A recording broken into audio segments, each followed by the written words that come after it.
Good day. Today is Sunday, 8th June 2025, and as you can see, I'm back in my room in London, where I expect to be for the next couple of months. It is unfortunately the case that today, on arrival in London, I found that there were an awful lot of things waiting for me to do, which were urgent, and as a result, again, and however, this time, definitely for the last time, I'm having to do a much shorter video than usual, and it's likely that this video, like yesterday's, will be published much later than would normally be the case. Tomorrow, it will definitely be normal service again. Just to say, and can I, by the way, before I proceed, thank everybody for the extraordinary patience you have shown through all the disruptions and changes of the last 3 weeks. Now, can I say that again today in this program, as I'm going to be discussing things for only a relatively short time, I'm going to speak about the news, the major news. I'm not going to discuss my impressions of Georgia. I think those require more time, and I do want also to discuss the political situation in rather more detail in Georgia than I have done in the programs I have made already. But to repeat again, I found the situation stable, and it was clear to me that the country is in the middle of an economic boom. And it was also very clear to me, incidentally, that the vast majority of people in Georgia, at least this is my impression, do not want to jeopardize either the stability, the hard-won stability, or the economic boom by creating disruptions and political conflicts which would not be in their interests or indeed in Georgia's. But I will return to all of these topics in future programs. Now, I want to discuss today briefly again the latest developments in the conflict in Ukraine, because it seems that something very important has happened, perhaps even something momentous, which is that the Russians have now crossed into Dnepro region, and this is officially confirmed by the Russian Ministry of Defense, and they're talking about a continuing offensive in the area of Dnepro region, and they're making it clear that this offensive is going to continue. So this is an important development for a number of reasons. Firstly, Dnepro region is not one of the 4 regions, but also it doesn't adjoin Russia. There is at least pre-2014 Russia. It would not be the case, for example, that this would be part of any buffer zone along the northern borders of Russia, such as Vladimir Putin has been talking about. This is a heartland region of Ukraine. It is in no sense a peripheral area. The great industrial city of Dnepro is located within Dnepro region. Of course, the Russians, I should make it clear, refer to the region as Dnepropetrovsk. But anyway, Dnepro region is one of the heartland regions. It's one of the great industrial regions.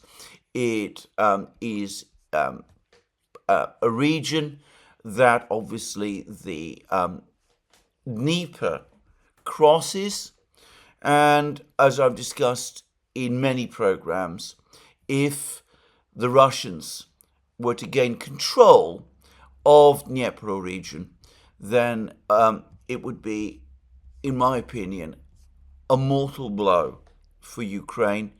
I would find it very difficult to imagine how Ukraine would be able to survive long term if this heartland region within Ukraine were to be finally lost. Now, I'm not going to discuss the various reasons why I think Dnepro region can be described as a heartland region, why, in my opinion, control of the east bank of the Dneiper in the central regions of Ukraine would be a disaster for Ukraine, one which would call into question the viability of the entire state. I've discussed that in many, many programs. Suffice to say that the fact that the Russians are now advancing in Dnepro region and that they are talking about continuing their offensive in this area, well, that must be a very ominous decision, very ominous development for Ukraine. And it means that, as I said, the war has now reached a critical juncture. Now, all of this is happening at the same time as we're getting more reports about many more problems on the Ukrainian side. There were reports in the Western media at the end of last year that Ukraine has a problem of 100,000 deserters. Supposedly, there's another 100 deserters, another 100 people who have left the military, the Ukrainian military, without leave in the last few months, since the start of 2025. There is a report in the BBC, which I should say the Russian media is deeply skeptical about. But, I pass it on for what it's worth. There is a report in the BBC that Ukraine is running out of battlefield drones, FPV drones, and things like that. That there are interviews with Ukrainian officers who are complaining that they're not receiving the amount of drones that they were previously receiving, that the Ukrainian government has basically stopped supplying drones, that the drones that they're getting are provided by voluntary agencies, presumably the result of the various artisanal plants that I've been talking about in various programs, and that some of the drones that the Ukrainian military say that they're now achieving, they're saying that they're not of particularly good quality and that they often don't work effectively or properly in battlefield conditions. Now, I'm going to say, actually, that the Russians, as I said, are very skeptical about this story. But if I have to be honest, I think there is some element of plausibility. The Russians have attacked a number of big industrial facilities in Ukraine. One of them that they particularly targeted was the Antonov factory in Kiev. There are rumors that this was Ukraine's biggest drone production factory, and that would make some kind of sense because the Antonov Works was, after all, a factory for building aircraft and aircraft parts. So it'd be logical to establish drone production there, and it's got the big factory spaces that would enable it to happen. So it is not impossible that production of drones has been disrupted within Ukraine itself as a result of Russian drone and missile strikes. But there is something else, and that is that recently China has restricted exports of its Mavic drones, and apparently these Chinese Mavic drones are amongst the drones that Ukraine adapts in order to create its FPV drones. They are apparently an essential component part, if you like, of Ukraine's drone arsenal. So it could be that this Chinese decision is now having an effect on the battlefields. Well, again, I'm not going to discuss this in great detail. The Russians, as I said, are skeptical about it. All I will say is that if this report is true, then the situation of crisis for the Ukrainian military, which is deepening every day, is going to very quickly become critical because, as the Ukrainians have themselves been repeatedly insisting, it is the drones, the drone wall, as they sometimes call it, that they now depend on to hold back the Russian army, which is stronger and more powerful than them in every other particular: manpower, weaponry, ammunition, electronic warfare means, all of that. So if they lose the advantage that drones have given them, if their drone wall is no longer functioning or is starting to have gaps, then of course that is going to be a critical problem for Ukraine. And perhaps unsurprisingly, I've now read another report which appears to originate from a Ukrainian source, which is now speaking about a potential collapse of resistance in the late summer or fall or autumn, when Ukraine is no longer able to plug the holes in the various battlefield positions any further, that the morale apparently amongst Ukrainian troops is falling. They've lost any remaining lingering belief in victory, and that they see the war essentially as lost, and that they're increasingly starting to wonder what they're fighting for. Well, one gets a lot of these very impressionistic articles from time to time, but it could be true. There's also reports that the Ukrainian authorities are starting to become more concerned about Ukraine's internal stability. Apparently there's worries that the recent decisions, the decisions that I discussed in my previous program, to refuse to receive back the 6,000 bodies of dead Ukrainian soldiers and the prisoners that the Russian army is offering to exchange, that this might cause concern and anger within Ukrainian society and might lead to protests and even riots. And there are some reports that Ukraine is even starting to have to withdraw National Guard units which have particularly strong ideological nationalist attitudes, to reposition them in the cities to deal with such unrest, whether it comes. Again, I think one has to be a little careful with these reports. I've seen things like that, claims of that kind, going all the way back to 2022.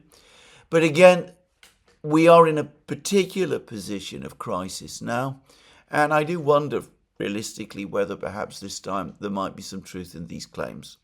The same reports, by the way, that are making these observations about the government having to consider for the first time potential for unrest within Ukraine, is also saying that the government nonetheless remains determined to retain control and is also determined to suppress unrest and to continue with its existing policies. And this is completely in line with further comments that President Zelensky has been making. He has complained that President Trump has told him that Russia is winning the war, and Zelensky says that this isn't true. Well, I mean, it is true, but Zelensky insists that it isn't, and I suppose you could treat that as a demonstration of resolve. And of course, he continues to demand more and more weapons, air defense systems, and that sort of thing in order to hold back the Russians. So, as I said, there's no visible sign of any weakening of will on the part of the leadership in Kiev, and I don't get the impression that any of the key structures of the Ukrainian government, the Ukrainian political system, the security services, the military, the officer corps of the military, that any of them are looking at the present time to challenge the government in any effective way. So maybe there will be protests, but if there are, I expect that they will be quickly suppressed. Just to make that perfectly clear. Now, nonetheless, the Russian advance, as I said, continues. The Russians are pushing deeper into Ukraine. They now entered Dnepro region itself and giving every indication that they intend to continue advancing until presumably they reach the Dnepro itself. And they appear to be resuming, or rather not resuming, they're conducting and intensifying their aerial campaign against Ukraine. They're conducting more missile strikes, more drone strikes right across Ukraine. They're doing that on a nightly basis. And again, to repeat, this does not seem to be retaliation either for the attacks on the railways and the attack on the train, or attacks or retaliation for the attacks on the air bases. It looks to me to be entirely normal military activity consistent with a broadening and intensifying Russian offensive. Now, there has also been information about battlefield advances. As I said, the Russians are now in Dnepro region. They have captured the important village of Zarya, which I understand is located south of Konstantinovka. There are other locations, apparently, that the Russians are advancing. The advance in Sumy region, for example, appears to be continuing, and the Russians appear to be now clearing the remaining pockets of resistance, perhaps not in Chasiv Yar itself anymore, but in the immediate areas adjoining to Chasiv Yar. But I'm not going to discuss this in detail in this program because, to be frank, besides the limits on time, I've not had the time today to fully familiarize myself with all the details of the military situation. Now, the other thing that must be causing growing concern in Ukraine is that it does look as if the resolve of the United States to support Ukraine is indeed crumbling. And I have already said that, in my opinion, the attack on the air bases was perhaps the catalyst to this. There are reports circulating that after it became known that the White House does not support Lindsey Graham's bone-crunching sanctions and wants the sanctions bill significantly diluted, that support in Congress for the sanctions bill, Lindsey Graham's sanctions bill, is draining away. Perhaps a sign that that is indeed the case is a statement by the Finnish Prime Minister. Finland, from having been one of the countries in, you might call it the West, that after the Second World War had the best and most friendly relations, first with the Soviet Union and then eventually with Russia, has now gone all out and become one of Russia's most fierce and intransigent adversaries, taking its tune from the current Finnish president, President Stubb. Anyway, the Finnish Prime Minister has now expressed concern about these reports that the sanctions, Lindsey Graham's sanctions bill, is being diluted. And there is now worry that, and he says apparently he's worried that this is going to happen, and he hopes that the sanctions bill is going to be imposed in its original form.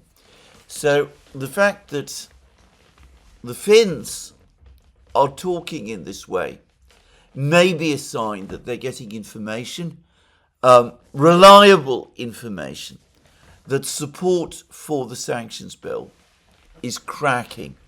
Now, I will say this: if this particular sanctions bill fails, or if it is diluted to the level that Donald Trump is now clear that he wants it to be diluted to, then I think that we are no longer in the business of thinking about sanctions anymore. The peak point of sanctions will definitely have passed. The Russians will conclude that sanctions of any sort are unlikely to come. And incidentally, and over the last 24 hours, the Russians are renewing their push to try to persuade the Americans to agree to the lifting of the ban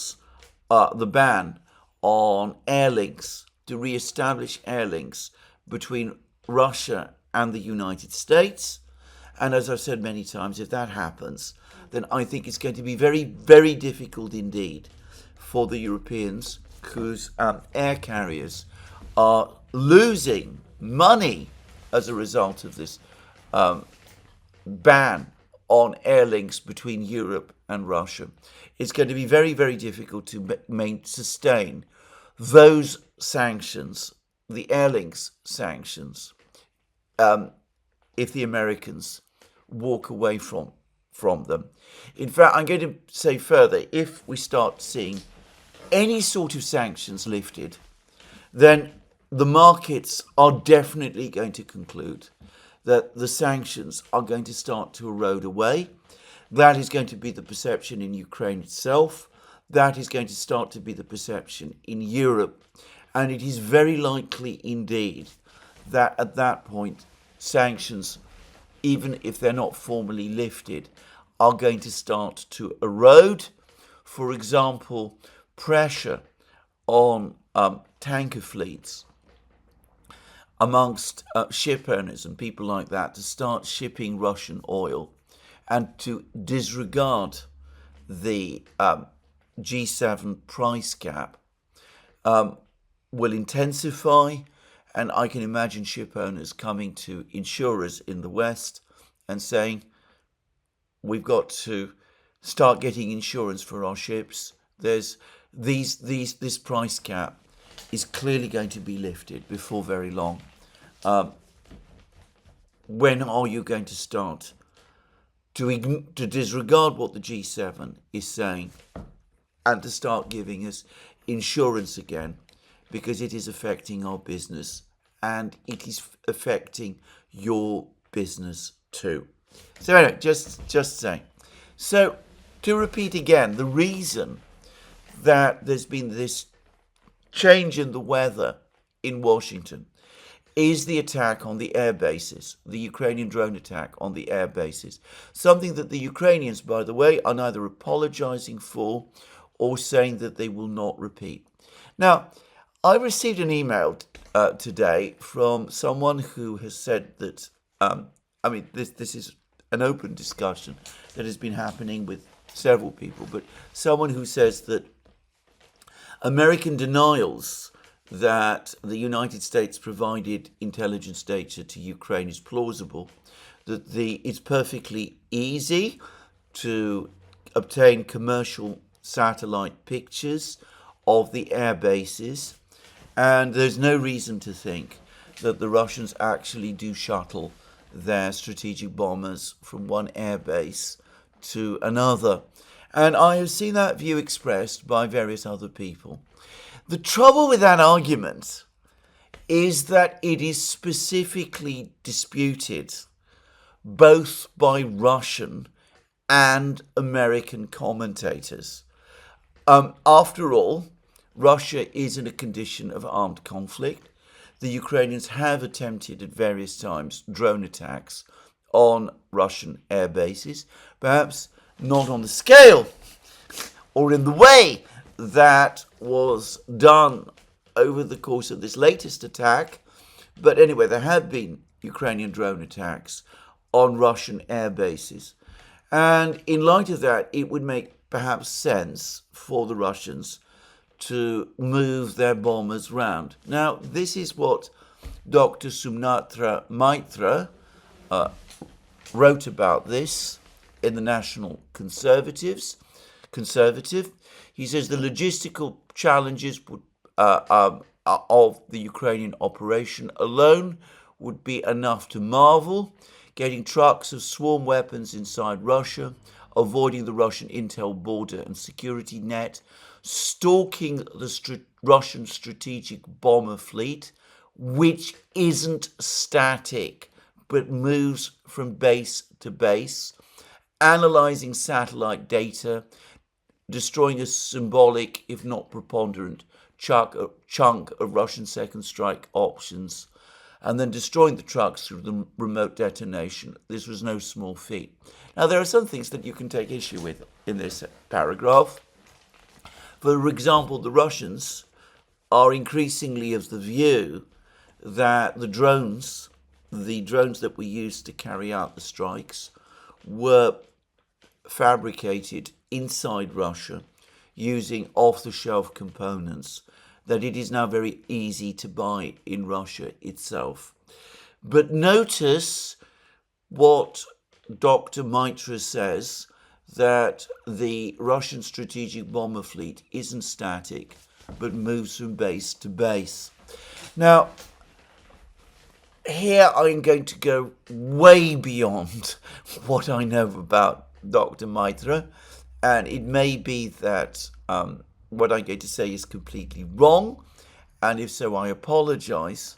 But it is widely acknowledged, I think, and this I think is indisputable, that Dr. Maitra is somebody who is taken very, very seriously by senior people within the Trump administration, and that his views on the conflict are playing a significant role in shaping the administration's policies. I think that is widely acknowledged. Dr. Maitra might be a bit surprised by my saying that, but anyway, I think that is widely acknowledged. But the other part, which is not acknowledged, but which I have heard, is that Dr. Maitra is one of those people, influential people in the United States, who does receive information, even if I'm sure it is not classified information.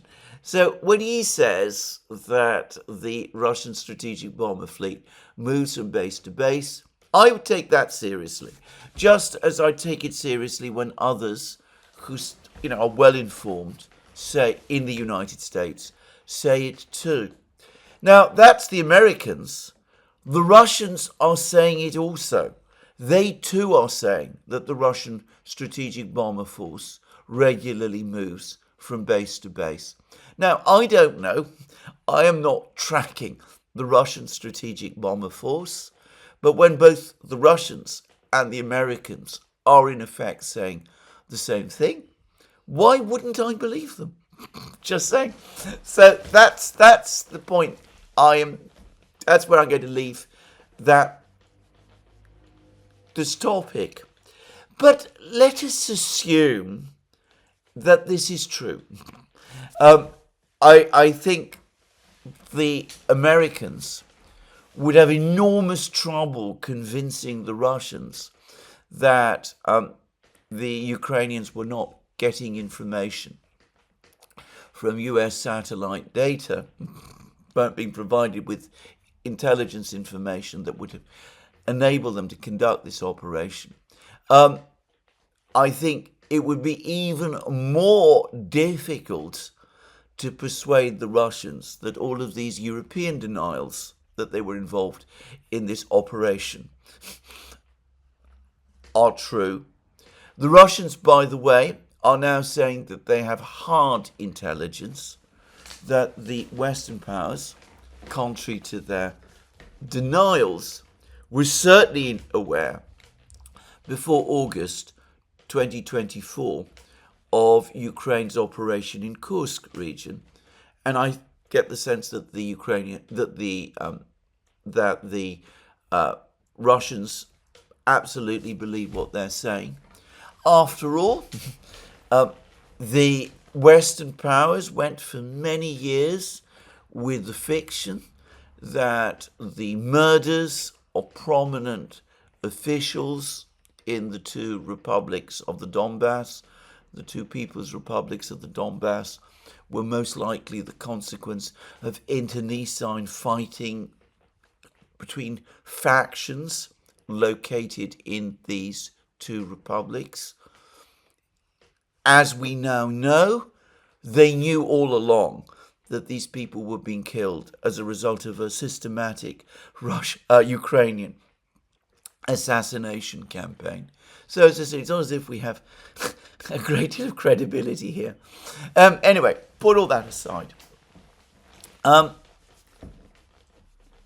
Americans might have great difficulty persuading the Russians that they were not involved. But even if they could persuade the Russians that they were not involved, doesn't that make the situation in some ways even worse? Because it would mean that Ukraine would have conducted an operation of this kind against Russian strategic bomber bases without informing the Americans in advance, despite the fact that the United States and Russia are bound together by treaty provisions which affect the patterns of deployments of strategic bombers in those bases. So if the Ukrainians are showing such a heedless indifference to American security concerns and are conducting operations of this kind without telling the Americans, then I can imagine that the Americans would be perhaps even more angry than they would be if they discovered that the Ukrainians were doing something of this kind and that there were sections of their own government, their own deep state, if you like, which were participating in it. Just saying. But anyway, the point is, put all this aside. It is the reaction to this operation which has caused the United States, which has caused Donald Trump apparently to bear down on Lindsey Graham to get him to water down the sanctions and the sanctions bill, and which is causing support for the sanctions bill in Congress apparently to decline. And we're getting further reports that the United States is now refusing to supply more air defense missiles to Ukraine. It is refusing to supply such air defense missiles, even if the Ukrainians buy those missiles, which they could only do, by the way, with borrowed money. And it is also apparently refusing to provide Ukraine with more long-range missiles or to countenance long-range missile strikes. Now, there are reports that Ukraine is about to demonstrate one of its new long-range missiles, which it has supposedly developed itself. It's said that this missile has a 300-kilometer range, which would be roughly the same range, I believe, as the ATACMS and Storm Shadow, but less than the Taurus. I am hugely skeptical about this claim, but of course if this was a 300-kilometer range missile, then it could not reach Moscow. And I wonder whether what is happening, because apparently the Germans are also running with this story, is that it is in fact the Taurus missile that we're talking about, but that the Americans are refusing targeting data. And I've been told that somebody's written to me who says that the Taurus missile can operate in Russia. It doesn't need to depend on GPS. It doesn't need the kind of terrain following data that only the United States is in a position to provide. It can obtain signals from GLONASS, but I've been told that this is wrong and that the Russians do have the ability to switch off GLONASS and indeed to ensure that Taurus missiles, Western technologies, are not able to use GLONASS. I'm not going to get into discussions about this. This is way beyond my own knowledge levels. But if that is correct, then I'm going to suggest that it's the Taurus missile, but that it can't operate on Russian territory. It's restricted to Ukrainian territory, and that's why its range has suddenly fallen to 300 kilometers. Anyway, that's my guess. But anyway, the Americans are not providing Patriot missiles. The Americans are not providing more long-range missiles. There was a desperate attempt by the Ukrainians a couple of days ago to try to impress the Americans with the supposed effectiveness of the Patriot missiles. They claimed that in one of the recent Russian missile strikes and drone strikes on Ukraine, all ballistic missiles launched by Russia had been successfully shot down. Ukraine says only Patriot missiles are able to shoot down Russian ballistic missiles. They've recently said that the Patriot missile system cannot shoot down the most advanced and newest version of the Iskander missile. But this time they claimed that in spite of that, they managed to shoot down all of them. In fact, and in reality, there were lots of explosions caused almost certainly by impacting missiles over the course of this strike. And I don't believe this Ukrainian claim. I think what the Ukrainians were trying to do by making it was to persuade the Americans, look, we're using your Patriot missile successfully. It is defeating the Iskander. Give us more. We can defeat the Iskander and other systems like the Kinjal, for example, and the Zircon successfully, and we can still win the war in the sky. And the Americans were not impressed, and they've said no. Now, as to that, the Ukrainians are not going to win the war in the sky. The Ukrainian Air Force's spokesman, Yuri Ignat, who strikes me, by the way, as a competent and honest man. I remember how back in 2023, he repeatedly denied claims that Ukraine was successfully shooting down Kinjal hypersonic missiles. He was then severely reprimanded, as I remember, and for a time taken away from his job as spokesman for the Ukrainian Air Force, until eventually he started to repeat the claims about Ukraine successfully shooting down hypersonic missiles. It's strange that this episode is forgotten. Anyway, he recently confirmed that the F-16s are proving a disappointment, that they're not remotely up to the level of the Russian fighter jets that are now operating in Ukraine, the Sukhoi 35s, the MiG-31s, and the Sukhoi 57, fifth generation fighters, of which apparently a significant number are now operating in the skies over Ukraine at any one time. I don't know how many, but apparently they're now being regularly deployed there. And he said that this aircraft, the S-16, has made no significant difference in terms of the situation in the sky.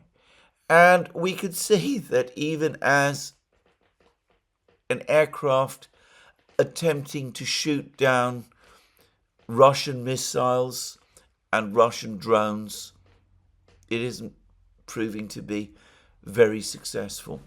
So anyway, the Ukrainians are losing the war in the sky, as they're losing every other part of the war as well. And for the record, the Russians have not been using Kinjal missiles and Zircon missiles, they're hypersonic missiles, very, very much recently, which suggests that a significant stockpile of these missiles is being built up, and one wonders why. And of course, we're still waiting to see the Oreshnik used more in the conflict. And again, it's likely that all of these missiles, a stockpile of these missiles, is being built up in order to support the big Russian offensive, which everybody can see is coming. So, is this the United States finally effectively walking away from Ukraine? After all, Donald Trump did say that sometimes it's just better to leave the battle, to let the battle continue, to have the parties fight their way through, and then and only then, when the battle finally goes either in the direction of one party or another, only then might be a good idea to try to step in and to perhaps propose peace terms, or perhaps just let the thing take its course and leave it to the Europeans to sort out. Now, I'm just going to finish with Dr. Meintra's article, the one in the American Conservative that I quoted from. And he then, and as I said, he is somebody who is, as I said, known to have influence within the administration. He then makes this claim. He says this: yours truly suggested previously that there's no better option than walking away from the war.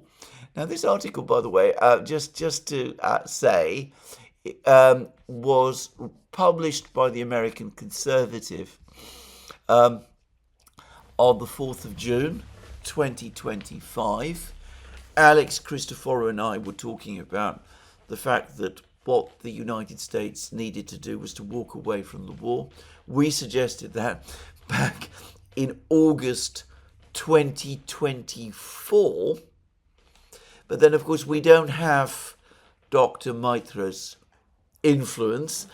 And here we see that he's come round and is now saying essentially the same thing as we on the Duran and I on these programs have been saying for quite a long time now. Anyway, he says there's no better option than walking away from this war. As President Trump said, it is not our war, and as Vice President Vance and Secretary of State Rubio have both hinted, there's a limit to how much political capital one should spend on this peripheral conflict. With Ukrainian attacks on Russian strategic bombers and Russia's maximalist demands for a truce, it's more than clear that neither side wants the conflict to end. One side, however, is dependent on the United States for money, intel, and weapons. Its war aims differ from those of its hegemonic protectors. And that's the key point. Ukraine's interests and America's interests, as the attack on the bases, the air bases, demonstrates, do not really align. And then Dr. Meintra goes on to say, Ukrainians wish to recover their lands and defend their homes. Americans want to avoid a nuclear war with Russia. There are ultimately incompatible strategic interests and policy ends. The Americans tried to end this, but when two wild bulls want to fight, they carry on regardless, as one sage Indian Army general said in 2001. Trump should listen to his own better angels and step out of this hole. There are easier deals to be done with Iran, North Korea, and Greenland. These are how he can establish a legacy. So that's from somebody, as I said, who apparently is treated very, very respectfully. Rightly so, by the way. I should say I've read many of Dr. Meintra's pieces, and I actually think he's an excellent analyst. That doesn't mean I always agree with him, far from it actually, but nonetheless he's certainly one of the more grounded ones, definitely one of the better ones in the United States at this time. So does this mean, as I said, that the United States is going to indeed do that which we have been talking about on the Duran, saying that they should do for a long time, which is walk away from the war. Well, I'm afraid we will just have to wait and see. I don't know. But certainly that sentiment does appear to be there now. And perhaps for the first time since February 2022, it is becoming respectable in US policy circles that go beyond the MAGA movement to hold it. And that might have an effect on events going forward. And it is certainly something that people like Zelensky and the others, not to mention the leaderships of Europe, need to start thinking about and taking into account. Well, this is where I finish today's program. Let me remind you again, I'll be back tomorrow. And in the meantime, just to say, you can find all our programs on our various platforms, Locals, Rumble and X. You can support our work via Patreon and Subscribestar by going to our shop. By the way, we have a new